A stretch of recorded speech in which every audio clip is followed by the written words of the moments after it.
Now, when I first saw that image come across my social media, I thought it must be fake. I know the president and those around him have said and done some despicably racist things in the past, but this? Now, prior to being in office, Trump and his father, Fred, were sued by the US Department of Justice in the 1970s for refusing to rent apartments to black tenants. He then, in the 80s, led calls for the death penalty for 5 young black men who became known as the Central Park Five, who were wrongly convicted of a brutal rape. And even when it became clear that they were innocent, he continued to claim they were guilty. And, of course, he was the one who led the racist conspiracy theory that Barack Obama was not a legitimate president because, as Trump loudly and wrongly claimed, Obama wasn't born in the US. That became known as the birther conspiracy. But even with that history, and there are more examples, more recent ones too, I still could not really believe what I was seeing when that image came across my timeline. Never did I think I'd see a sitting president of the United States posting a video containing such an overt, unquestionably racist image. Now, the argument made by some that this video, when played in full, isn't racist is laughable in its naivety and offensive in the assumption it makes about the audience that saw it.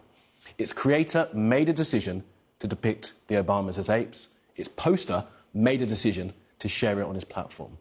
Now, not that this should need explaining, but the dehumanisation of black people in this way is a trope dating back hundreds of years. It's something which had for many years been confined to the dustbin of history while still very much a part of the vocabulary of white supremacists. But something's changed. Maybe it's social media, maybe it's something else, but something has changed. We're in a new reality where, for more than 12 hours, Trump's White House thought this was okay. Now, as I was preparing for today, my 5-year-old son was running around the house playing. Each time he passed my screen and that image was up, I had to move my laptop. I didn't want him to see it, to have to explain that, to have that conversation. But have that conversation, I will, as my mother had with me.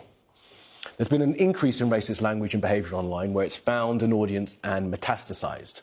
Now, it's hard to quantify how much it's increased as social sites are many and disparate, but in the US, a study in the Journal of Epidemiology found in an analysis of some 55 million tweets between 2011 and 2021, a 16% increase in racist language. The New York Times report anti-Semitic and anti-Muslim hate speech jumped by 919% and 422% respectively in the aftermath of the Hamas attacks on the 7th of October and the Israeli response. And a study from Goldsmith University here in the UK found 95% of minority groups see racist content online. 16% see it every day, and 42% of those asked say it was damaging to their mental health. So this sort of thing matters. Now, this will not be the last time something like this happens. The White House has taken it down, blaming a junior staffer, which is odd as we're told that Trump does lots of his own posting, and it went up at around midnight, but at least it's not up there anymore. But the damage has been done. Whatever mask there may have been has slipped. The test for all of us now comes in how we respond the next time it happens.